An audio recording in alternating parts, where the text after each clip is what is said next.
Bienvenidos a Psicoalmería Televisión, un espacio dedicado a tu bienestar emocional y al crecimiento personal. Aquí encontrarás consejos prácticos, entrevistas con especialistas y recursos para mejorar tu salud y tu calidad de vida. Porque en Psicoalmería sabemos que cuidar tu mente es cuidar tu vida. Comenzamos. Bienvenidos una semana más a Psicoalmería. En el programa de hoy vamos a hablar del síndrome de burnout. ¿Qué es este síndrome? También se conoce como el síndrome de estar quemado o desgaste emocional profesional en el ámbito laboral, en el trabajo. Este síndrome de burnout consiste en un estrés prolongado que lo que hace es que cada vez, porque es progresivo, no es de golpe, cada vez rindamos peor en nuestro trabajo porque emocionalmente no nos sentimos bien.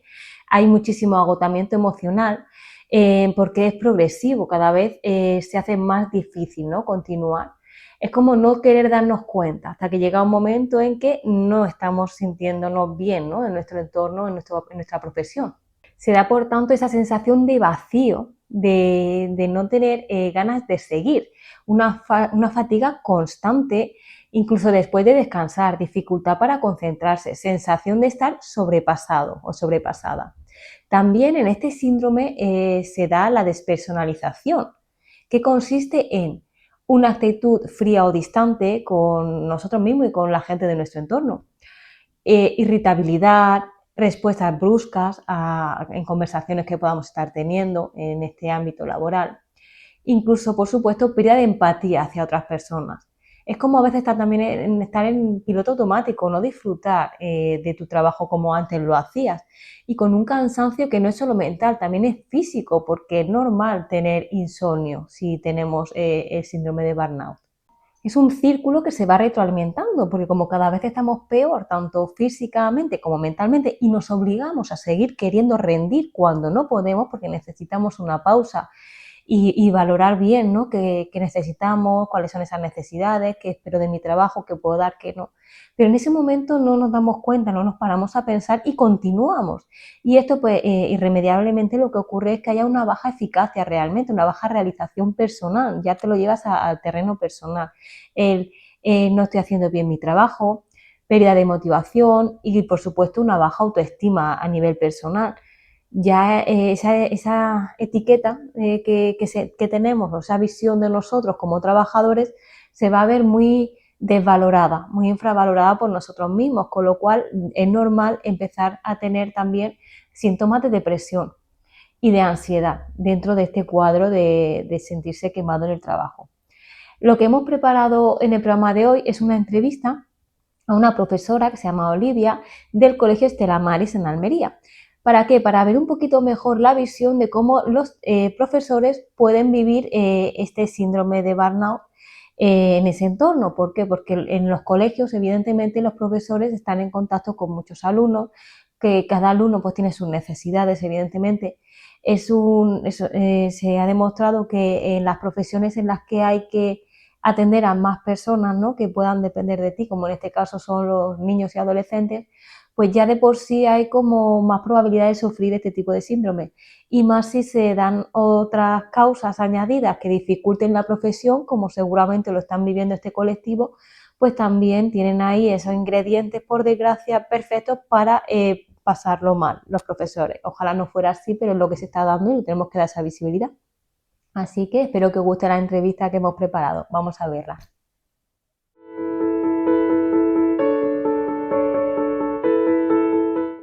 Buenas, hoy estamos en el Colegio Estela Maris de la Fundación Jesuitinas y vamos a hablar con una profesora del centro que nos va a contar un poco de su experiencia personal y la de sus compañeros, bueno, dedicándose a la formación de jóvenes y de, bueno, niños también.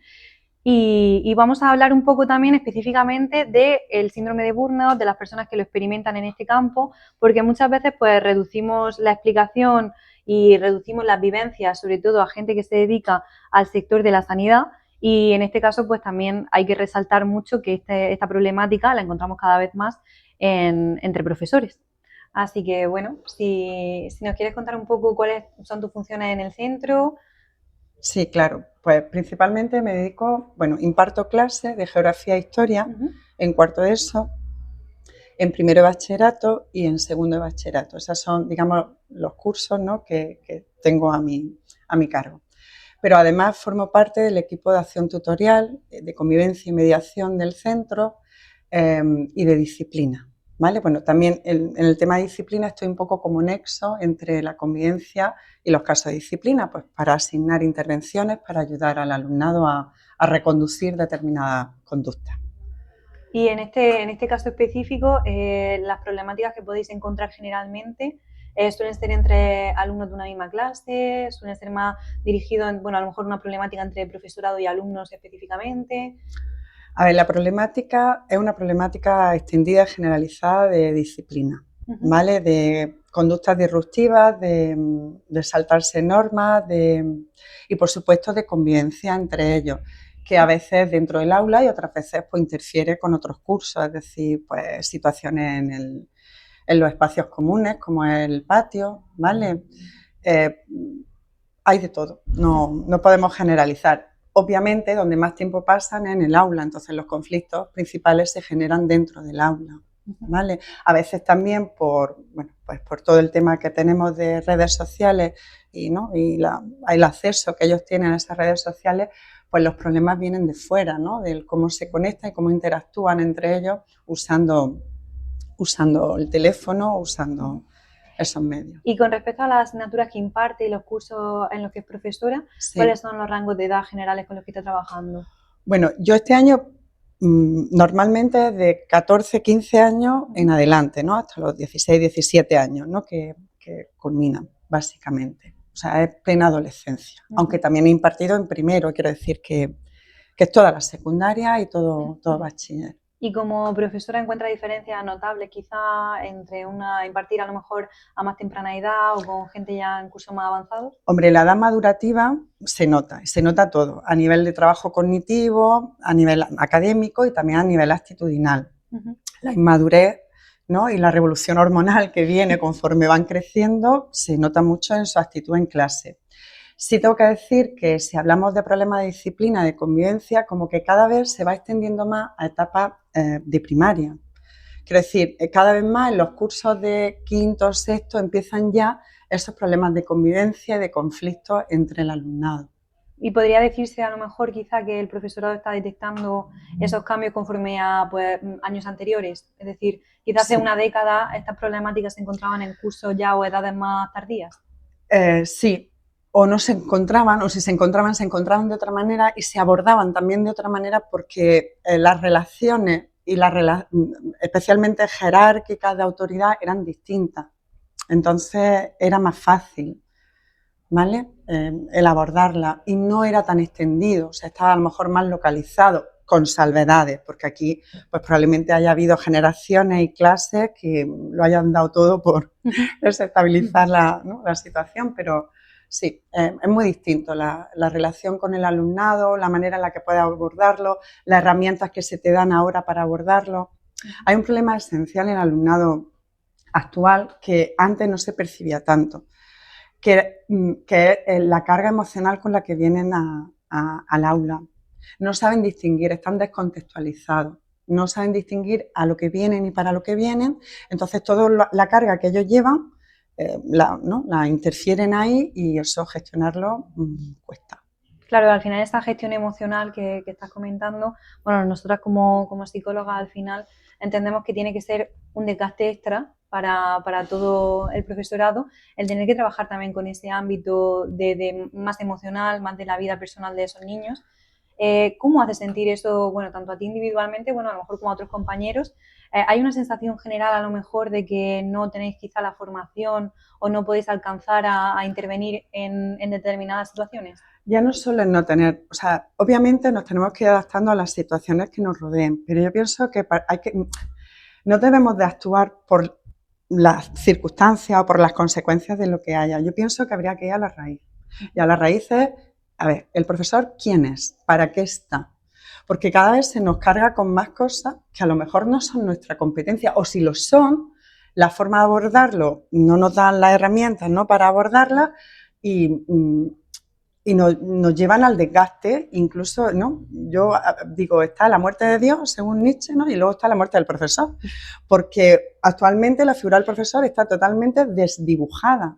Aquí somos psicólogos, enfermeros, mediadores de conflictos, mediadores a veces de conflictos en familia. Quiero decir, ¿dónde está nuestro papel? ¿Para qué estamos? ¿No? ¿A qué hemos venido? Claro, Totalmente. ¿No? al final las funciones del profesor como que ya no sabes cuáles son, ¿no? Es multitask. Sí. Entonces, tu identidad se pierde en el camino y tu vocación se cae en el camino. Claro. A veces es lo que te sustenta, pero a veces también la pierdes, ¿no? Y qué importante esto porque al final, como psicólogas, sabemos que en el síndrome de burnout uno de los principales factores que hay que tener en cuenta es esto que tú estás comentando de que se desdibuje el límite de tus funciones, que se desdibuje realmente dónde están las cosas que tienen que ser parte de tu profesión y dónde ya no puedes alcanzar más y tienes que poder pues derivar o delegar en un compañero, delegar en otro profesional que sí que tenga esas herramientas. Porque al final sabemos que si no tienes claras cuáles son tus funciones, nunca vas a poder tener esa sensación de satisfacción plena, ni tampoco se te puede reconocer realmente hasta dónde llega tu capacidad y dónde verdaderamente ya no depende del profesional individual y es más una cosa sistémica. Claro. Es sistémica en muchos sentidos. No solo es porque confluyen en ti distintos roles que a veces es imposible abordar porque somos humanos. El problema es que el sistema educativo ha deshumanizado la función del profesor. Y lo que antes, o sea, la forma en la que está organizada, incluso curricularmente y pedagógicamente, daña a esa identidad del profesor, porque tú aquí ahora eres un mero facilitador.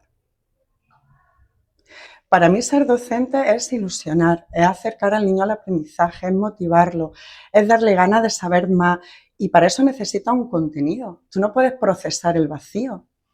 Y ahora el sistema educativo, la forma en la que quiere que se enseñe, que no está mal, o sea, hay elementos que son muy importantes, el desarrollar competencias, habilidades, todos, pero eso viene dado cuando hay una estructura y un contenido. Si no hay estructura y no contenido, eso se queda en mero formalismo y en meros ítems que vas rellenando en rúbricas y que no significa nada al final del aprendizaje.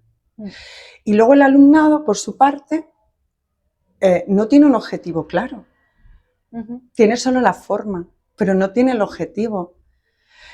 Los valores de esfuerzo, de sacrificio, de individual, porque todo es cooperativo, sí, muy bien, lo cooperativo está genial y para el sistema en el que vivimos económico y las organizaciones empresariales está estupendo, pero tu desarrollo personal, tu esfuerzo, el voy a por esto y voy a conseguirlo, sabes que lo vas a conseguir, se te va a dar dado. Entonces, me puedo permitir cualquier cosa vale. El que moleste en medio de una clase, el que interrumpa, da igual, porque al final lo tengo. Entonces, quizá de alguna manera también estamos resaltando que hay una deshumanización clara del papel del profesorado. Yo creo que sí. Pero también de alguna manera la hay del alumnado. O sea, sabemos también por los estudios previos que igual que se habla mucho del síndrome de burnout en el personal sanitario, también han salido últimamente muchos estudios de las personas, bueno, de los estudiantes, tanto de edades más tempranas como de edades más tardías. O sea, al final esto es una cosa que afecta a ambas partes.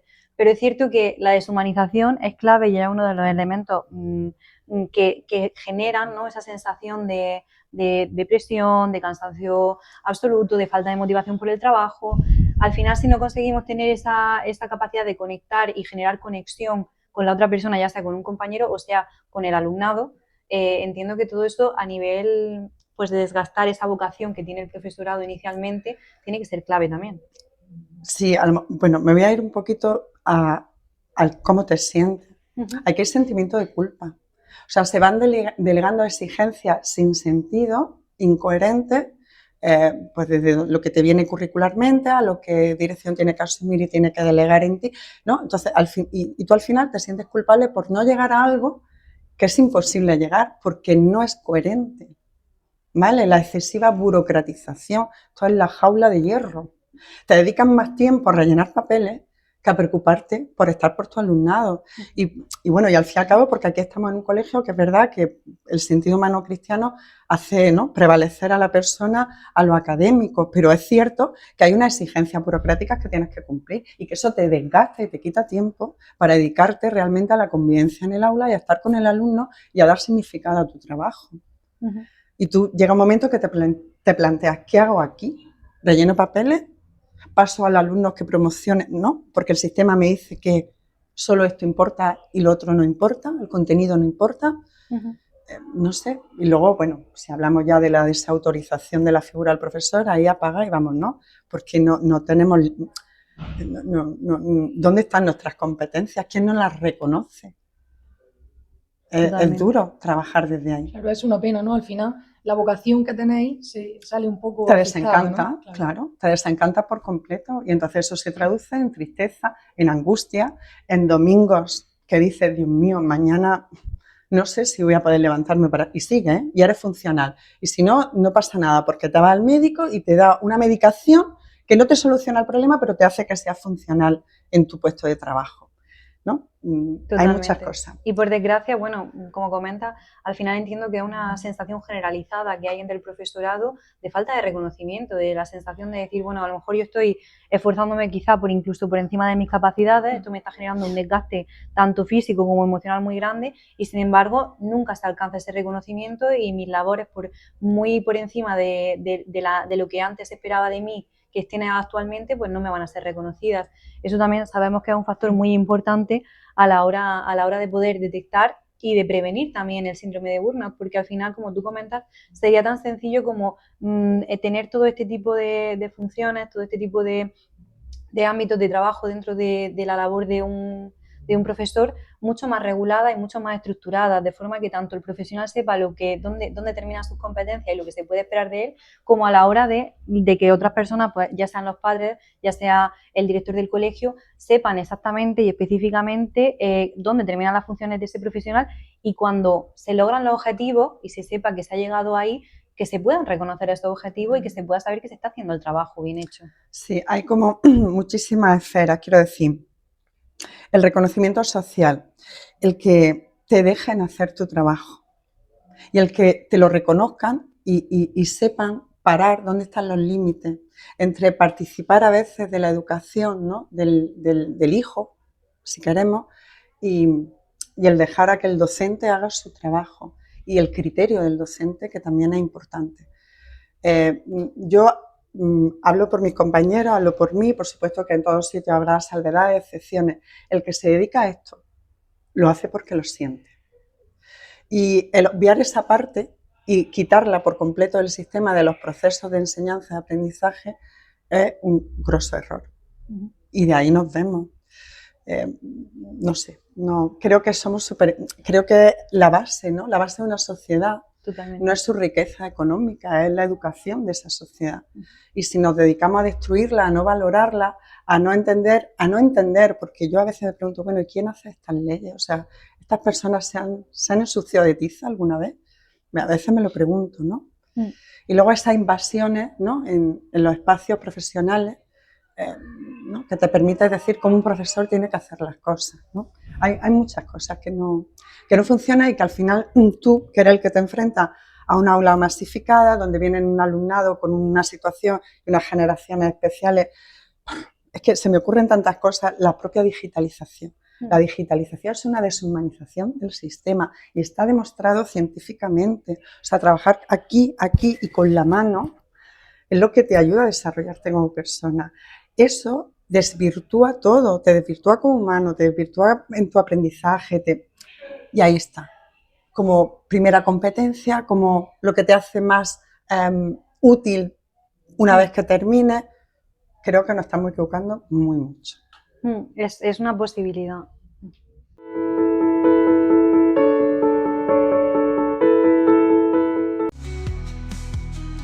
Hey, hola Pablo. ¿Qué tal? ¿Qué tal? Me alegro de verte. Qué bien te veo. Gracias, la verdad. Desde que vengo a Psicoalmería estoy mucho mejor. Venga, nos vemos, Alberto. Venga. Hasta luego. Psicoalmería es tu mejor compañía. ¿Sientes que ha llegado el momento de parar, mirar hacia adentro y empezar a cuidarte? En Psicoalmería te acompañamos a crecer y avanzar. Somos tu centro de psicología clínica en Almería, especializado en el bienestar emocional de adultos mayores, adolescentes, niños y familias.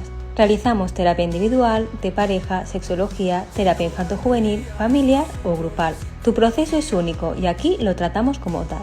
Porque pedir ayuda también es un acto de valentía. Psicoalmería es tu centro de psicología. Psicoalmería es tu mejor compañía. Cuando quieres empezar.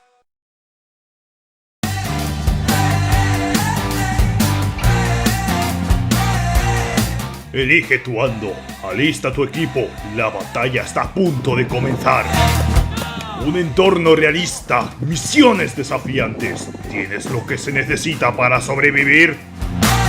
Para niños, adultos, amigos y familias, sin distracciones, solo tú, tu equipo y la adrenalina. Paintball Supervivientes en Hergal, a solo 20 minutos de Almería. Vive la experiencia y demuestra que eres el mejor. Reserva ahora y únete a la batalla.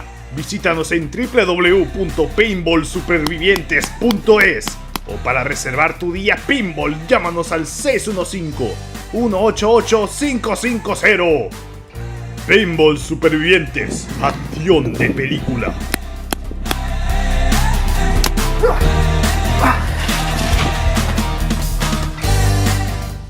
La casita jergaleña, un lugar con encanto, comodidad, confort, para 8 personas y para disfrutar de la naturaleza que ofrece nuestro pueblo Jergal en Almería.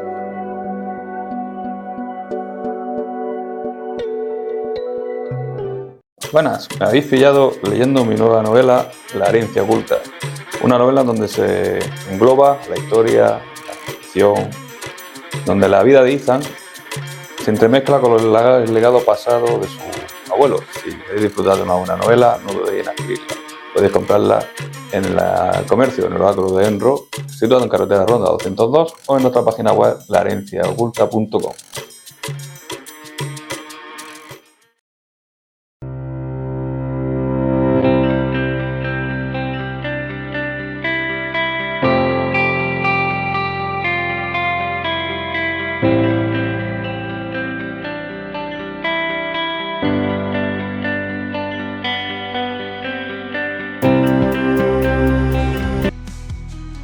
Hey, hola Pablo. Alberto, ¿qué tal? ¿Qué tal? Me alegro de verte. Qué bien te veo.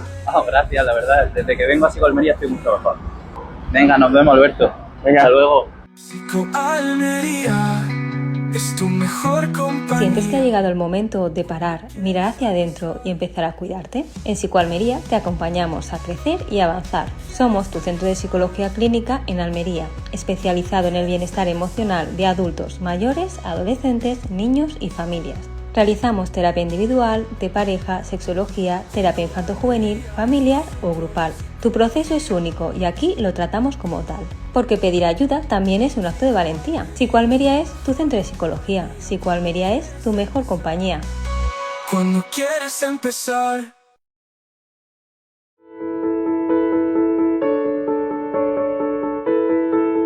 Por otro lado, nosotros también queríamos hablar un poco más del cuidado y del ámbito emocional de estos profesionales, tanto como lo tenemos en cuenta con el alumnado, bueno, pues quién está ahí para vosotros, para el profesorado, ¿no? Claro, porque al final el alumnado encuentra apoyo, ¿no?, en la figura del orientador, pero vosotros, ¿en quién encontráis ese apoyo? Bueno, aquí encuentra en el orientador y además en un servicio de acompañamiento que personalmente también realizo con el alumnado, que son como espacios de escucha donde ellos pueden desahogarse, ¿no?, a todos los niveles, al que quiera, al que necesite y hasta donde pueda.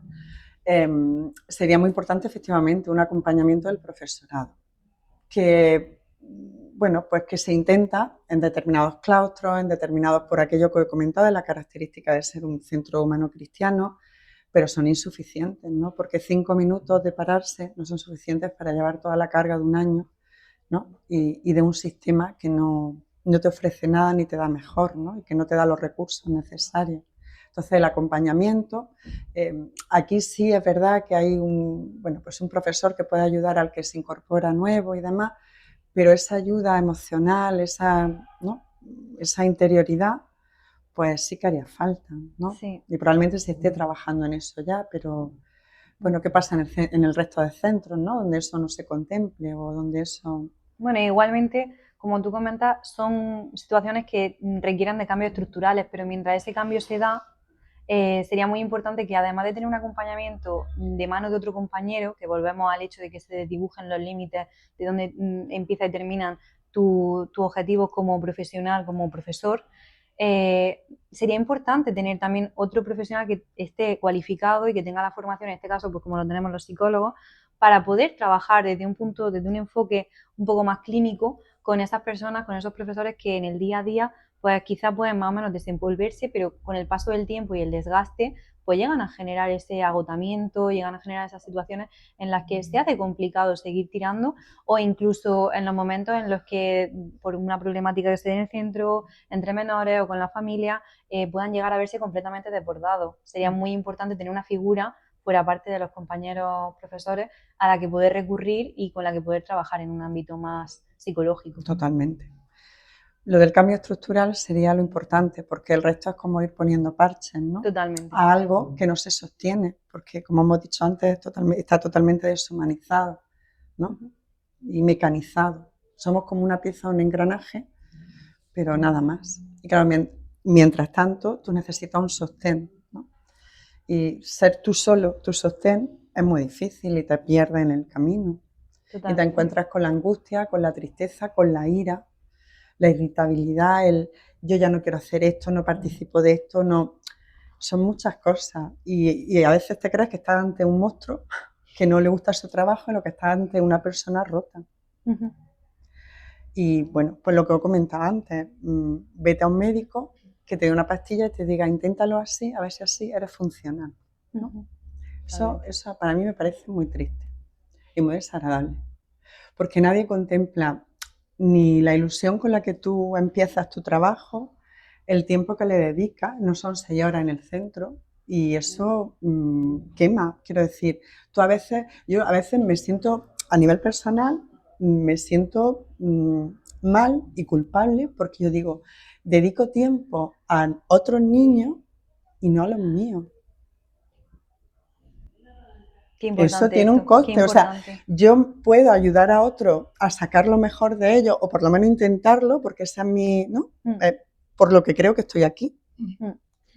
Pero a veces no tengo tiempo para los míos, a veces le hablo mal a los míos para, ponte a la tarea, no sé, ¿no? Eso, y fines de semana enteros que tú no participas de la vida familiar, que también una gestión individual, de decir, bueno, pues corto, porque esto no tiene fin. O sea, el trabajo del profesorado, cuando te sumerges en él, puedes dedicarle todo el tiempo que quieras y más. Uh-huh. Entonces ahí eso también sí, es verdad. Tener a alguien que ayude a marcar límites, que te dé herramientas para gestionar también ese sentimiento de culpa que destaca, es muy importante. Pues bueno, Olivia, muchísimas gracias por concedernos esta entrevista. Al final es un tema muy importante, ¿no? Y que nos toca un poco a todos, tanto a ti como educadora como a nosotras como sanitaria. Así que nos parece un tema muy, muy interesante y muy importante de abordar. Uh-huh. Bueno, gracias a vosotras, porque es importante que esto se visibilice, ¿no? Es algo que se vive desde dentro, que se vive en los centros, con bajas, ¿no? Pero que luego, pues que es una realidad y que es un sufrimiento más, ¿no? Y que hay que tener en cuenta. O sea, que yo, la que agradece aquí soy yo. Pues muchas gracias, ha sido muy enriquecedor y además a lo largo de la entrevista nos has puesto ejemplos muy claros de las 3 dimensiones del burnout. En este caso, pues el desgaste emocional, por otra parte la despersonalización y el cinismo hacia la propia persona y su profesión, y la baja realización personal. O sea, como comentaba, el hecho de que tampoco se reconozca realmente la importante labor que hacéis todo el profesorado. Así que muchísimas gracias por la entrevista, muchísimas gracias por contarnos un poquito más de esa realidad que la mayor parte de la población desconocemos, y ha sido un placer. Vale, gracias a vosotras. Gracias. Muchísimas gracias, Olivia, por habernos dado esta visión, ¿no? de más de cerca de cómo lo estáis viviendo el profesorado, y ojalá que vaya mejorando vuestra situación poco a poco, porque sé que es insostenible lo que estáis viviendo. Lo que ocurre con este síndrome de burnout, por supuesto, es que lo que más impacta a los profesores es ansiedad, que pueda ocurrir más bajas laborales, porque aguantan todo lo que pueden, pero no dejan de ser personas. Eso afecta, por supuesto, también a la enseñanza, porque si no están bien para poder enseñar, para dar lo mejor de ellos, evidentemente el alumnado tampoco puede a veces recibir esa enseñanza de más calidad y también emocional.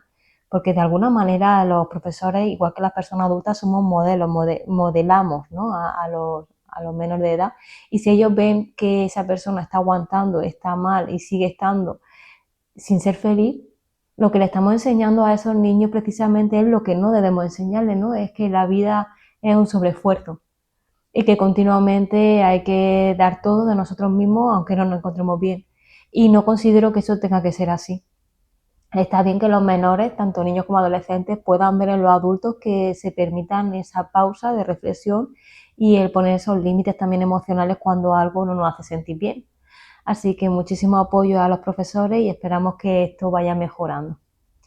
Ahora vamos a pasar a unas pautas más generales del síndrome de burnout para todas las profesiones, por si te sientes identificado con lo que hemos dicho, con estas características de sentirte quemado en el trabajo, de sentir que estás con ese piloto automático que cada vez se hace más difícil, que también te afecta al terreno personal, que ya no se queda solo en el área laboral, sino que a nivel personal cada vez tienes más ansiedad, más depresión, insomnio, no te sientes feliz, las relaciones con tus familiares, amistades se han ido deteriorando con el paso del tiempo. Pues estas pautas que voy a dar ahora te van a servir. También recordarte que en Psicoalmería, que estamos en carretera de Ronda 202 Almería, tanto presencial como online, te vamos a ayudar de manera personalizada, porque lo ideal es eso, una terapia personalizada cuando la magnitud de los problemas dificultan el día a día. Venga, vamos a pasar a algunas pautas.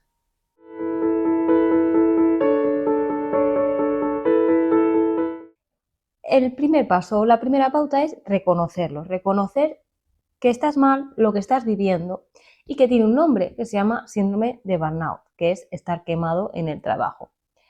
Si estás completamente cansado, irritable o desconectado o desconectada, pues no es una mala racha. Así que empezar a reconocer lo que estás viviendo en lugar de desatender y no prestar atención es la primera pauta. Reconocer la emoción, lo que estás sintiendo, ¿no?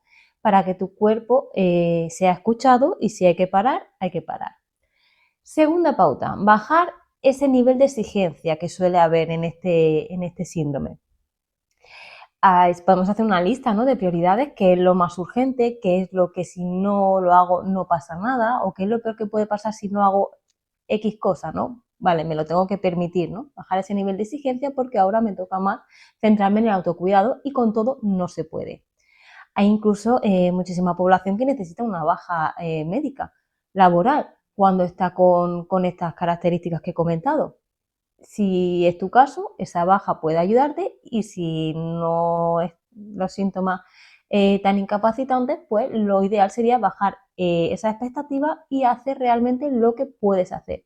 Es como cuando estamos resfriados o estamos pasando una gripe, etcétera, que ahí sí nos permitimos bajar el ritmo porque nuestro cuerpo no puede más. Sin embargo, cuando es más carga emocional, como que no le damos esa visibilidad y nos obligamos a seguir rindiendo. Entonces, esa segunda pauta es imprescindible, es decir, vale, ¿cómo me siento y hasta dónde debería hacer ahora mismo? Y lo demás da igual. Así te priorizas. Como tercera pauta, poner límites reales. No basta solo con pensarlo, sino hacerlo. Saber decir que no, para no tener más carga de la que podamos asumir. No llevarnos, sobre todo, a casa trabajo laboral, mantener bien los contextos, ¿no? Los sitios, lo que es el trabajo y lo que debe ser el hogar. Mezclar esos límites, fusionarlos, hace que tengamos más estas características desadaptativas negativas que hemos comentado. Y por supuesto, marcar horarios claros en tu rutina también te ayudará a poder empezar a sentirte mejor. Cuarta pauta, recupera tus necesidades básicas. Vamos a cubrirlas, porque seguramente no las has estado atendiendo bien. ¿Cómo es tu sueño, tu descanso? ¿A qué hora te duermes? ¿A qué hora te levantas? ¿Qué despertares tienes durante la noche? ¿Te vuelves a dormir rápido o te cuesta? Ese descanso va a ser importante porque una vez que el sueño se ve alterado, todo lo demás va a empezar a agravarse. Entonces esa calidad del sueño es algo a lo que empezar a priorizar, ¿no? A dormir bien, a descansar. En nuestra página web, en el blog, en psicoalmeria.com, tenemos también pautas para higiene del sueño si ves que tienes insomnio y te cuesta. Cómo está siendo tu alimentación, si estás comiendo bien, si o no. Esas necesidades básicas son las que hay que prestar atención para empezar a salir del síndrome de burnout. Alimentación, comida, tu área de ocio, cómo está siendo, si estás haciendo cosas agradables, actividades positivas para ti o simplemente estás en ese estado de sobrevivir en el día a día. Una vez que vayas cuidando estas áreas va a ser más fácil salir de este bucle negativo. 5. Pues intenta reducir esa sobrecarga emocional que muchas veces tenemos al querer ayudar a otros familiares, amistades, porque en este momento si te cuesta gestionar lo que estás sintiendo y en el momento en el que te encuentras, poner ese límite un poquito en hasta dónde puedo ayudar a los demás y cuándo no. Porque está bien ayudar cuando estamos bien, pero cuando no lo estamos, realmente lo que es una sobrecarga emocional añadida que no puedes digerir adecuadamente. Igual que si hay cosas que puedes delegar en otras personas, también es el momento, ¿no? Es decir, permitirte que seas tú al que ayuda, al que sostiene. Y por último, sobre todo, importante pedir ayuda profesional. Si hay un momento en el que te está costando y se está alargando en el tiempo, recuerda que los psicólogos estamos para ayudarte también de manera personalizada y que esta etapa que estás viviendo marque un antes y un después. Sin más, nos despedimos. Nos vemos la semana que viene. Si queréis que abordemos algún tema específico, contactarnos y nos pondremos a ello. Muchas gracias por acompañarnos una semana más y a Almería Televisión por darnos este espacio. Un abrazo. Almería Televisión, un espacio dedicado a tu bienestar emocional y al crecimiento personal. Aquí encontrarás consejos prácticos, entrevistas con especialistas y recursos para mejorar tu salud y tu calidad de vida. Porque en Psicoalmería sabemos que cuidar tu mente es cuidar tu vida.